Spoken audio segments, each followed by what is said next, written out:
Moving on to the business world now, as the world is becoming more and more interconnected by the minute, the importance of effective communication is increasing incredibly. Earlier we spoke to Felix Marquardt, the CEO of Marquardt & Marquardt, one of the leading global companies focusing on international strategic communication. An impressive man with striking red shoes, Felix gave us some great insight about effective networking and what factors are key to success. Let's take a look. Well, I would say one of the keys of international communications and media relations specifically is to build relations on the long term. One rule is never eat alone. You want to always be proactive in just meeting people wherever I go in the world. I'm always calling people that I know in one place to ensure that I meet others. One big mistake that people do in general, with journalists in particular, but it's a rule that stands for pretty much anyone, is they call people when they need them only. You should entertain relationships with people so they don't feel like you're using them constantly. Yeah, I hate that. It's as simple as that.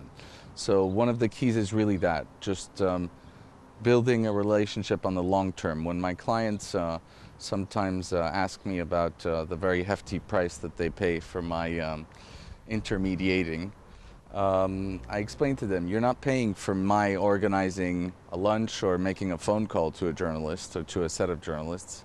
You're paying for the relationship that I've built over many, many years with this or that journalist, which allows me to get their attention whenever I call. Again, that they're used to my calling not just when I need something, but often because I have something good for them. Another key is simply don't, it sounds strange perhaps coming from a PR guy, but spinning is just not really a good technique. Yeah, I pitch a story to this or that journalist. Usually I have quite a good idea of whether they're going to be interested or not. But if by chance I'm wrong and I made the wrong call in getting in touch with them, I take no for a no, and I don't try to push or oversell or anything like that. You just be honest. You must have really strong personal relations.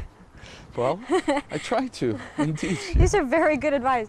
Let's talk about media on a global scale when we're talking about corporations especially, because we want to get the attention of global media, not just specific areas nowadays. We want to global, companies want to be successful on a global scale.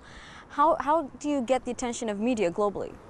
Well, global media are actually, I would say, I've been going to Davos for a bunch of years, to the World Economic Forum, other fora such as the Clinton Global Initiative, Aspen, the OECD Forum, etc., and many others.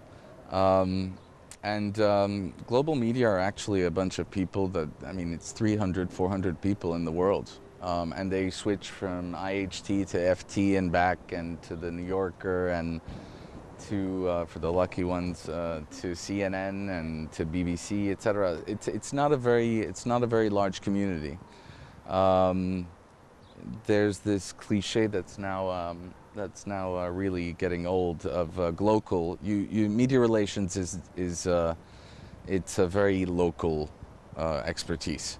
You need to be in place. As I said, you need to never eat alone. And while I travel a lot and try to always meet people and see the people that I know wherever I go again and again and again, at the end of the day, I find that the key to be able to help my clients in local markets is to actually know other professionals who can really push further. I think it's important to know wherever you go in any given market, you should know who the top 5, 10 media people are. But then you should have people on the ground, partners that allow you to really, push stories on the long term.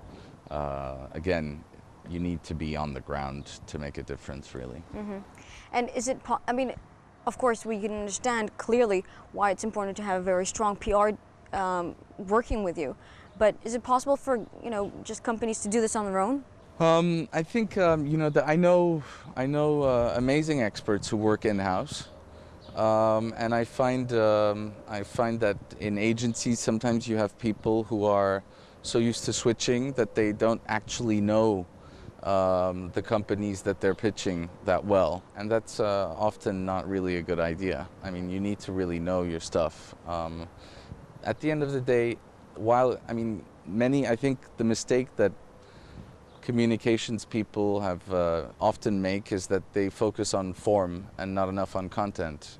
You really need to have your stuff together.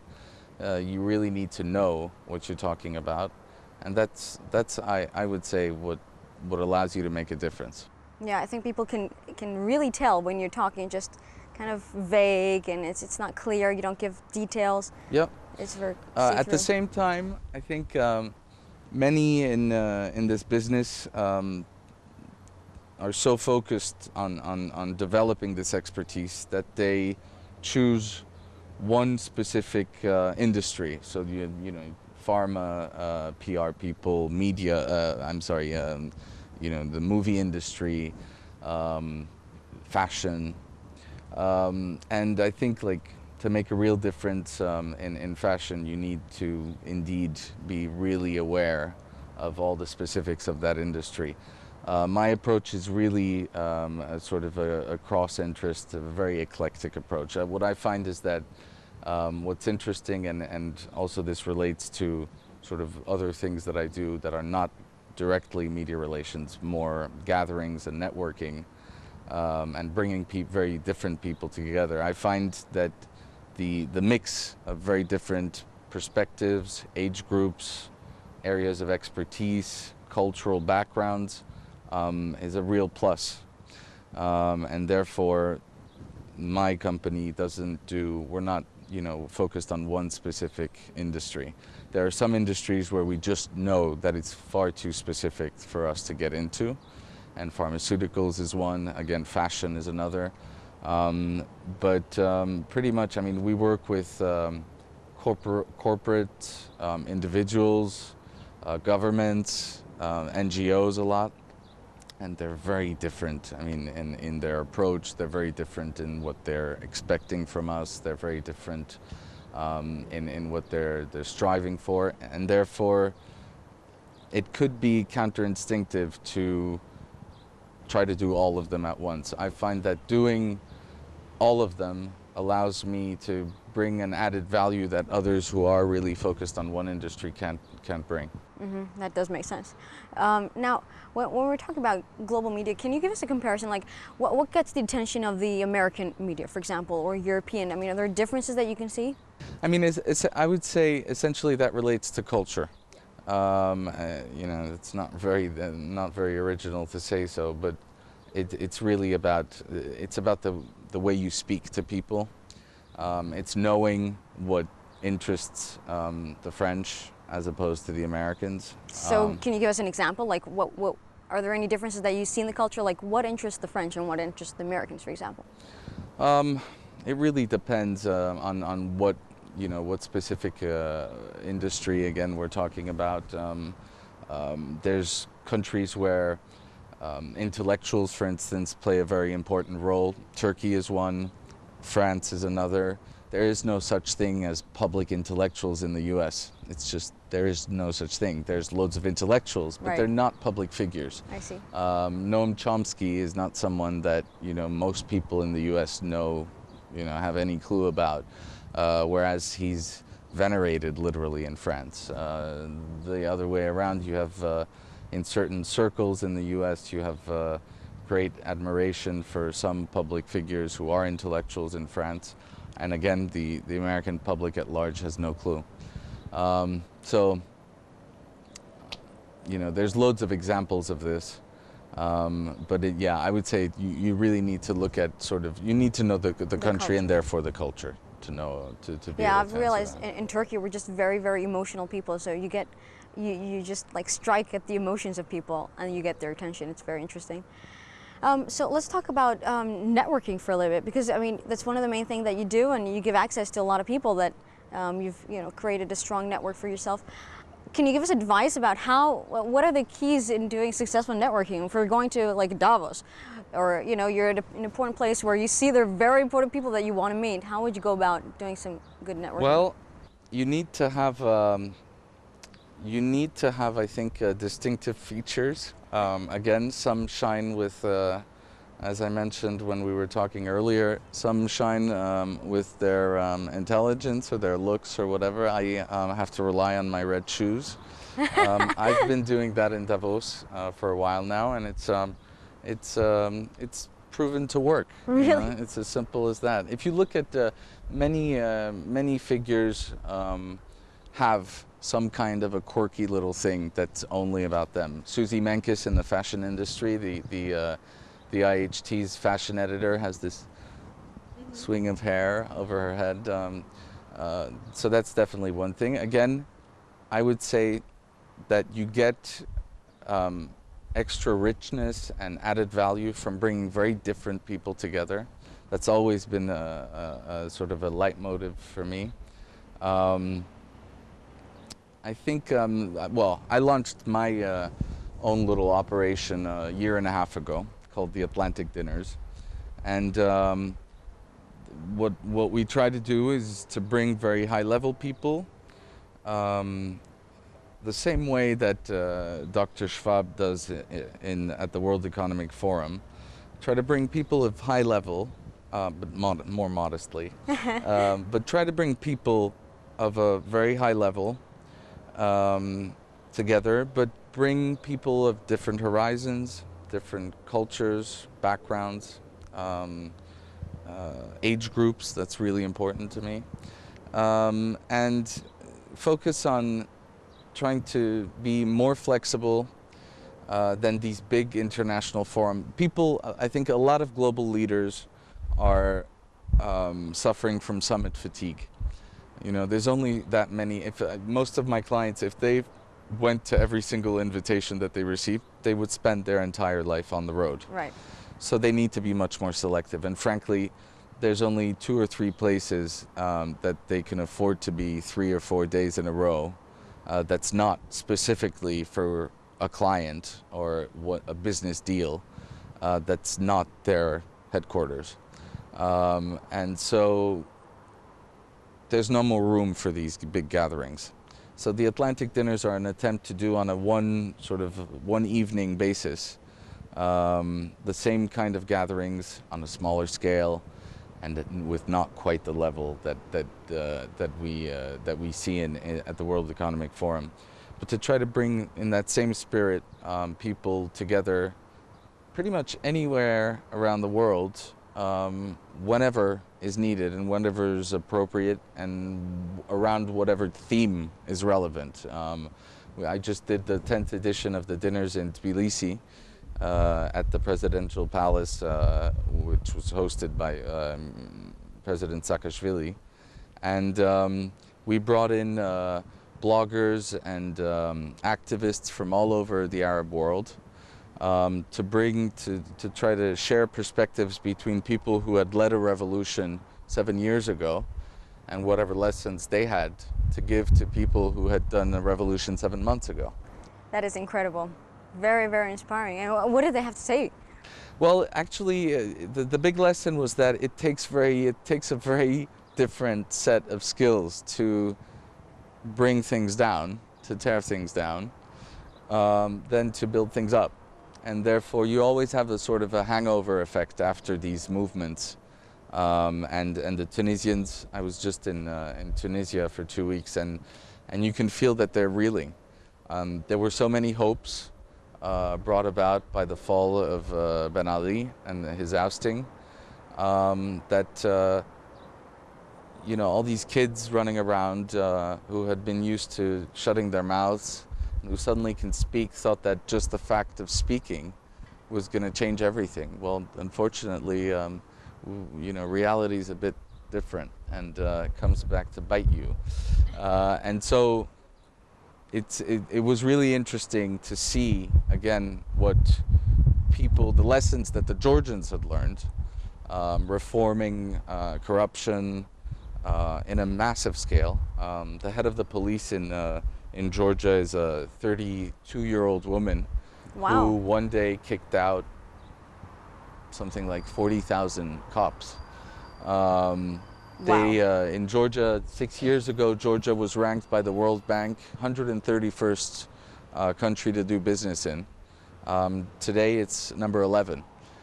You're kidding. That is incredible. So this is what they could teach the Tunisians. That is a good lesson. Yeah, that is definitely a I'd good like to lesson. listen in on that lesson. Wow. So, okay, that is a very inspiring story, and I mean, I understand that in this journey, in these, you know, very great events that you do and all this networking, you must meet a lot of very cool people. Definitely. You know, tell us, you know, have there been some specific people that really inspired you to do something, or just their story? Yeah, I have to say though, I've been blessed with really meeting extraordinary people, and that suits me well because that's pretty much the reason that I do what I do. That's my fodder. It's definitely what gets me going every morning is the perspective of going to new places and meeting new people and bringing together people that I have the naiveness of believing that they might have not met if I hadn't brought them together. And of course, there's a bunch of big names that I could mention, and I will mention one. I was blessed. Again, the word is definitely the right one, with hosting Bill Gates for one of the last Atlantic dinners. And so, you know, spending 3 days with him around this event was definitely, I mean, you know, an extraordinary experience. And in Davos, you're literally, the people don't really realize, but at the World Economic Forum, you're in a, you know, very small alpine resort at the bottom of the Magic Mountain, and essentially, I mean, you're in the conference. Perhaps to describe to you the VIP room in Davos, it's you know, 50 or 75 square meters, and so you have literally, I mean, Sergey Brin here and Tony Blair there, and I mean it's quite extraordinary. But the most amazing meetings that I've witnessed and sort of sometimes initiated were not always of huge names. What I really loved, for instance, was bringing to Georgia, for instance, recently a friend of mine who whose name is Baratunde Thurston. Baratunde is he's a stand-up comedian. He's a friend of yours. I met him in Harvard when we were doing summer school. Oh. I haven't heard that name in like 10 years. And this is incredible. Okay. So I brought Baratunde to Georgia 2 times now in the past 6 months. And you know, he's a stand-up comedian. He has this very cool website called Jack and Jill Politics. He's also the digital director of The Onion. And to have him speak right after President Saakashvili at a dinner is, you know, something that I really cherish. One last thing, one last anecdote. One day I was in Davos, perhaps 4 or 5 years ago, and they have these little vans that take people around and back to their hotels and to the Congress Center, and I stepped into one of these and was waiting for the next people to join, so that this van could depart. And I see come in these 2 men who were 60, 70 years old, who obviously knew each other really well, and we chit-chatted on the ride during our journey to the hotel, to the different hotels. And as they left, they gave me their cards, and these 2 guys who knew each other really well and were so sort of friendly and happy, and you know, they had so much to share between each other, with each other, and with others, myself in this case. And when I looked at their cards, you get so many cards in Davos that you don't always look at. And as I was leaving this van, I looked at the cards, and It was they were respectively the Mufti of Sarajevo and the Archbishop of Dublin, and these two guys had known each other for ages in Davos. So, wow. There you go. There you go. With a touch of inspiration, Felix, we end our show today. I'm Michal Bardavid. Stay tuned on 6 News.